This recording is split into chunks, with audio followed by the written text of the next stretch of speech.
when we were chasing down that vision thief at Beto's tournament, so... Now I'm picking up a strong scent in addition to the sound. It's right around here somewhere.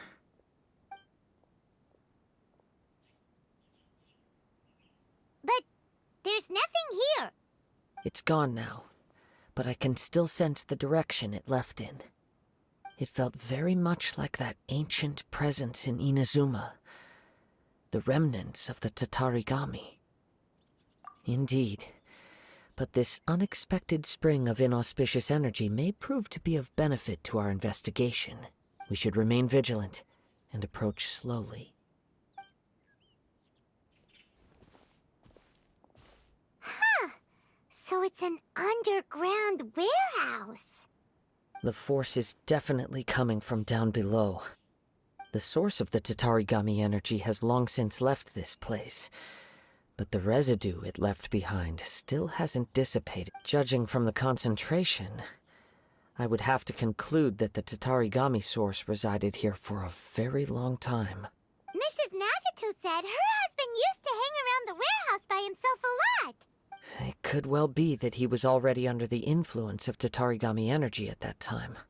From what I've been told, Tatarigami does not turn all upon whom it preys into violent monsters, but most will develop a stubborn streak upon being exposed to the Tatarigami's unfulfilled will.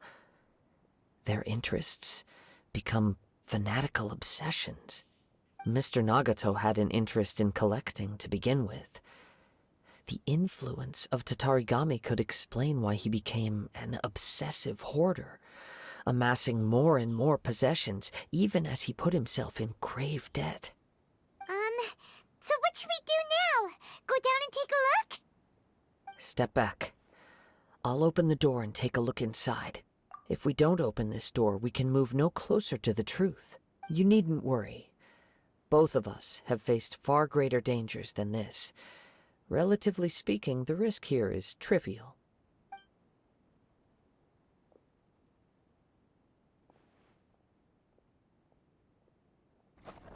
Huh. What's down there? Everything's buried in debris. I can't see anything. It looks like the fire caused a cave-in, reducing the entire warehouse to rubble. That was too scary! Paimon was so sure that the warehouse boogeyman was about to jump out at us! All we can do now is keep searching in the direction that the Tatarigami energy's source left this place. Two ordinary humans, entangled with the Tatarigami. I fear much misfortune has already befallen them. Yes, let's go. If nothing else, it's vital that we find out where this Tatarigami energy is coming from. Quiet your mind and focus on what you sense around you. Perhaps you, too, will perceive its ominous presence in the wind.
From this point, the trail appears to split into two. The main source of the Tatarigami energy continued on into the distance, but a small portion remained here and seems to be dissipating slowly. Quite possibly. Let's search the area.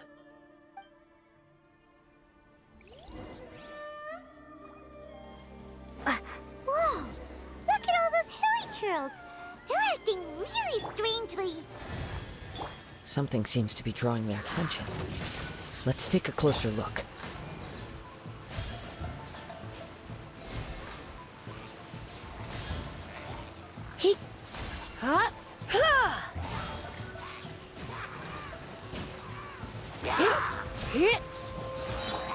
And Shroud, I'll uproot you!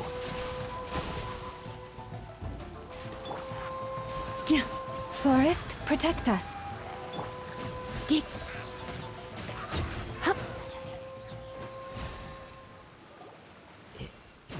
It's, Ugh!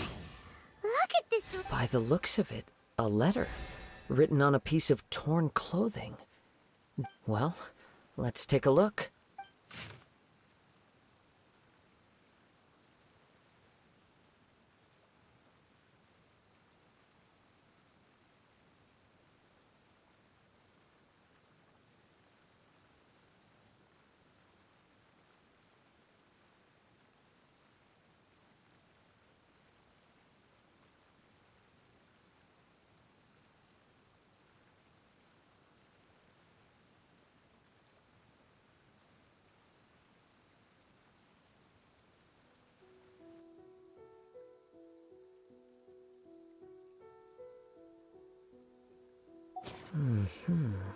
According to this letter, a conflict arose because Amenoma Yuya wanted to seize a blade belonging to Mr. Nagato.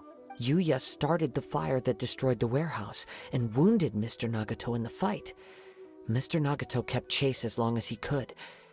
So, He was not only mortally wounded, but also under the heavy influence of Tatarigami. Add to that, whatever traces there may have been of his fate beyond after this point, they've since been disturbed by the hilly churls. There's nothing more for us to find here. Yes, right now we need to uncover some more important truths. If Amenoma Yuya is attacking other people indiscriminately, then the longer we take to find him, the more people risk meeting the same tragic end. right! So let's get moving! I wouldn't be surprised if he, too, fell prey to the For a practitioner of the martial arts, the easiest desire to inflame would be their pursuit of further power and skill. All the clues that at first seemed disparate and disconnected. It seems that now we know. I have a hypothesis that, if it's correct, not only explains the series of events leading to the two men's disappearance, but also zeroes in on the attacker's identity. Wait! You figured it out? So these two cases are connected after all? I believe so. But it's something of an outlandish idea. I will only be able to confirm my suspicions once we've met him in person. On with the search. We must stay vigilant. At any point now, we may find ourselves in danger.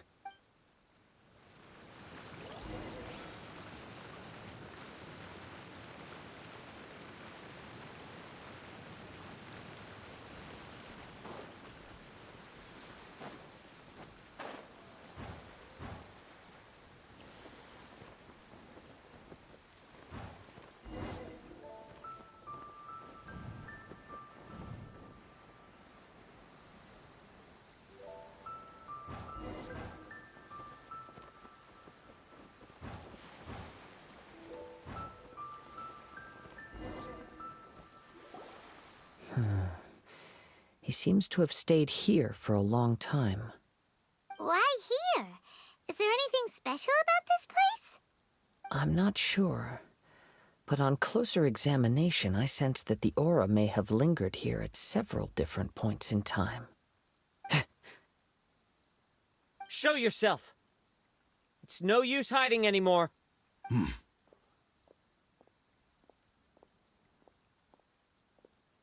Kaedehara Kazuh.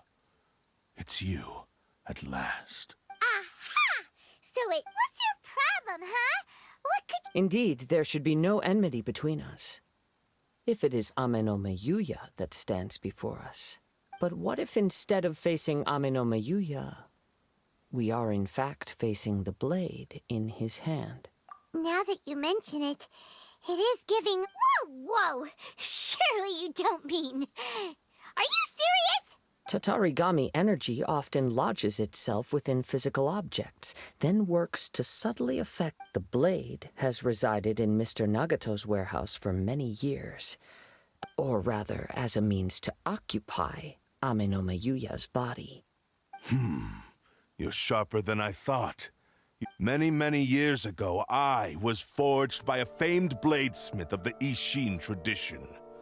I was his pride and joy. In me, he placed all his hopes and dreams. As a descendant of the Kaedehara clan, you should be able to guess our greatest regret. I presume it has something to do with the Raiden Gokaden. Indeed. At that point in time, he failed to live up to the Raiden Shogun's expectations. In the end, all he could do was to flee the nation by sea on a ship bound for Snezhnaya. He was a bladesmith of great renown, a master of his craft. There was nothing that he could not accomplish.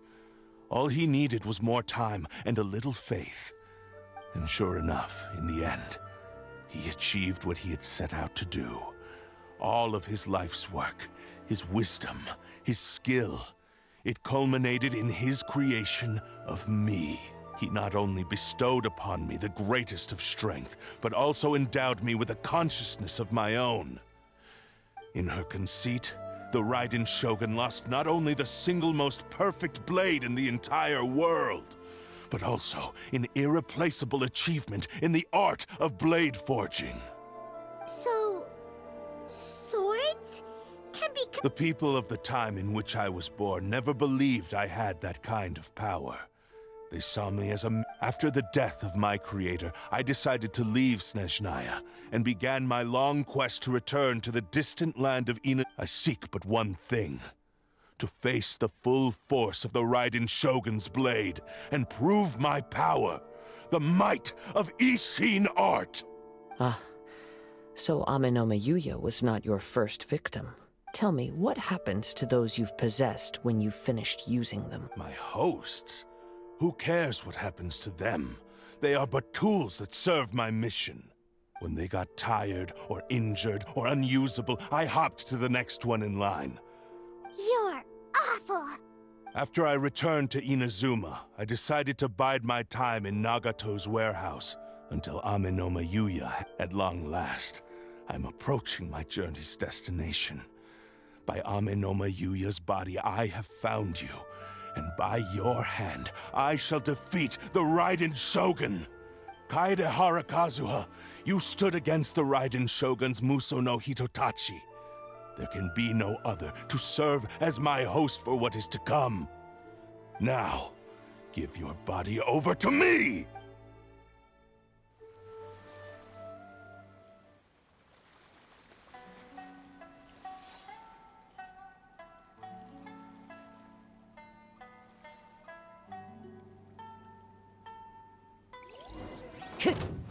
Wind Strider!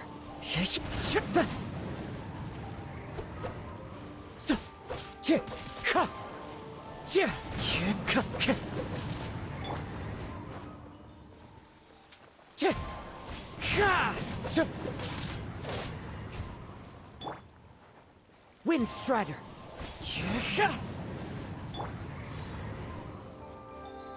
You poor lost lamb.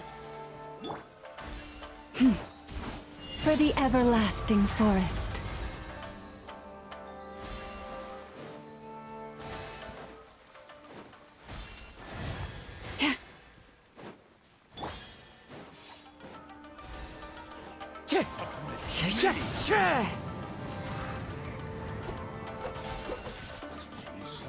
Wind Strider!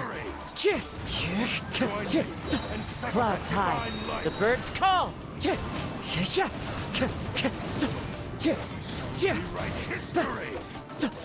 Wind Strider!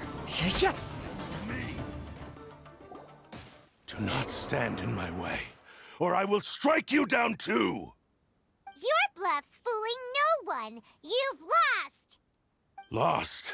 I can never lose. Even if you defeat me here, the one who falls will not be me. He is but a puppet that can be replaced.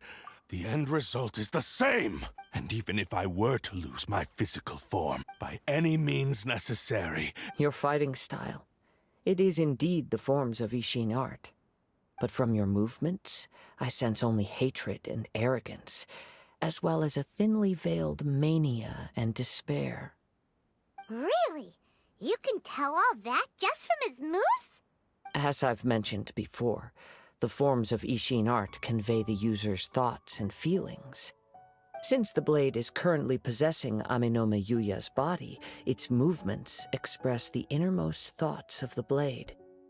If you ask me, the mania is probably due to your desperate, single-minded ambition. You believe I am your only hope. Are you trying to claim that I am helpless without you? On his deathbed, he passed to me all of Ishin art's secrets. The little that you know barely scratches the surface. In that regard, why would I ever need your help? Because all of that is in the past. I've been wondering why you've not caused more trouble in all the years that you've been in Inazuma. If you are indeed a cursed blade that can possess its owner. Now that I've seen inside your mind, everything finally makes sense. You weren't biding your time. You were trapped. After all the time that's passed, you have grown weak. To the point that you are now unable to acquire a new host without making physical contact. Oh, that's right. Paimon remembers now. Mr. Nagato had a habit of never touching his collectibles. Only when Mr. Nagato witnessed his wife's distress and decided to sell his collectibles did you finally have an opportunity to reach out to Aminome Yuya and make your escape. And what of it? Well, that brings me to my second point. There's a despair in you that is so strong it threatens to overwhelm you. You were determined to fulfill your maker's ambition, whatever the cost. But this ambition is too grand and too heavy for you to bear. Each step you have taken has come at a great cost. I think you realized your limitations long ago. The more you clenched your teeth and pressed forward, the greater your fear of losing everything you had achieved grew, and the more you wished to run from the truth. But the way I see it, what began as an ambition has long since become a delusional fantasy. What would you know about any of this? I'm just one step away from achieving my goal! You returned to Inazuma to prove the unparalleled brilliance of Ishin art. But to make this arduous journey, you committed countless atrocities and showed a blatant disregard for human life. Even if you were to sever that divine light, is this truly the outcome that your maker would have desired? You... Sure, you inherited the secrets of Ishin art. But even as you made your journey to honor this legacy, you treated the ones who wielded you as mere tools to do your bidding. How could you possibly unleash the full potential of Ishin art when you act in perfect discordance with the principle of harmony between a blade and its bearer? Silence, you blabbering fool!